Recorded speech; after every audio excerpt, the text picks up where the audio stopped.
এদেশের লক্ষ কোটি উলামায়ে কেরাম, তাওহীদি জনতা, সারা পৃথিবীর ইমানদার জনতা, আমরা নিঃসন্দেহে এই কথা মনে রাখবেন, সংখ্যাগরিষ্ঠ উলামায়ে কেরামের তত্ত্বাবধানেই দ্বীনের কাজ চলবে। শাহাদাতের রক্ত ছড়বে, শাহাদাতের রক্তই থাকবে, আলমী সুরাই থাকবে, উলামায়ে কেরামই থাকবে, এই ভণ্ডরা থাকবে না, টিকবে না, জানতেন না কেন না? অবশ্যই টিকবে না, অবশ্যই টিকবে না।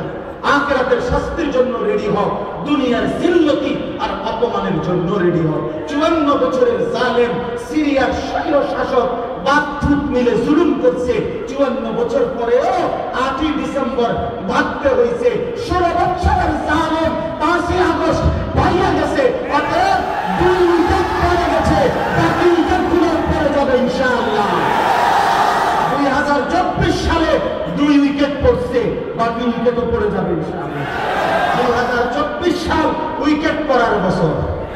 এই বছর বোলিং ভালো হয়েছে, বোলিং 2 উইকেট পড়ে গেছে ইতিমধ্যে।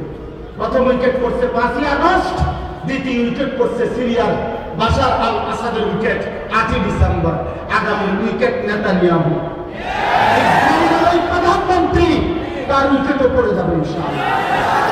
সোজা হিসাব, মোদি কিংবা ইন্ডিয়ার কোন ষড়যন্ত্র বাংলাদেশের 1 ইঞ্চি জমিনে বাস্তবায়ন হবে না। শহীদ সাইফুল ইসলাম আলিফ, অ্যাডভোকেট সাইফুল ইসলাম আলিফের রক্ত ঝরিয়ে বাংলাদেশের জমিন উত্তপ্ত করতে চেয়েছিল বেঈমান, আজকে আবার টঙ্গীর মধ্যে ইমানদারের রক্ত জড়িয়ে বাংলাদেশকে আবার উত্তপ্ত করেছে চেয়েছ। আমরা স্পষ্ট করে বলি, ভারতের প্রতাপ্তারা, রয়ের এজেন্টরা, তোমাদের সিদ্ধান্ত, তোমাদের চিন্তা এই জমিনে বাস্তবায়ন হবে না, হবে না, হবে না। এই জমিন রক্ষা করব ইনশাআল্লাহ। বাংলাদেশ কালেমার জমিন, বাংলাদেশ কোরআনের জমিন, বাংলাদেশ ইমানদারের জমিন। এদেশে হিন্দু থাকবে, কোনো আপত্তি নাই। আবহমান কাল ধরে হিন্দুরা আছে, এখনো থাকুক, কিন্তু ইসকনের গুন্ডারা, সন্ত্রাসীরা এদেশে থাকতে পারবে না। ঠিক তেমনিভাবে দাওয়াত তাবলীগের কাজ চলবে, কিন্তু সাদের অনুসারীদের কাজ এই দেশে চলতে দেওয়া হবে না।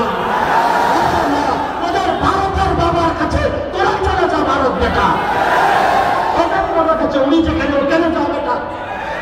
এটা ইমানদারের জমিন, উলামায়ে কেরামের জমিন, এটা শাহজালালের জমিন। আমার দেশের লক্ষ কোটি ইমানদার যুবক ইনশাআল্লাহ কলিজার খুন দিয়ে ইসলামের পতাকা উড়ে রাখবেই ইনশাআল্লাহ। আমরা রাজি ইনশাআল্লাহ, আমরা রাজি ইনশাআল্লাহ। আমরা 130 কোটিকে ভয় পাই না, আমাদের একজন, তিনি আল্লাহ। কয়জন? তুমি ওই পেঁয়াজের দমক দিও না, আলু বন্ধ করে দিবা, পেঁয়াজ বন্ধ করে দিবা। পেঁয়াজ মোদির আব্বার না, পেঁয়াজ মোদির বাসের না, আলু ওই ইন্ডিয়ার বাসের না, বরং ইন্ডিয়ার 130 কোটি বেঈমানকে যিনি পেঁয়াজ দেয়, আলু দেয়, খাদ্য দেয়, তিনি আমার আল্লাহ, আমার আল্লাহ। তোর কিসের বেটা? তোর তো মূর্তি ছাড়া কিচ্ছু নাই বেটা, ওটা আমার আল্লাহ বেটা, ওটা আমার আল্লাহ। আমি যারা সাজদা করি, ইনি তোদেরকে খাওয়া, আমারে ধমক দেয়, বেকুব দেখছেন মনটা চায় কি করো, খোয়াই কি বেটা, বরস কি বেটা।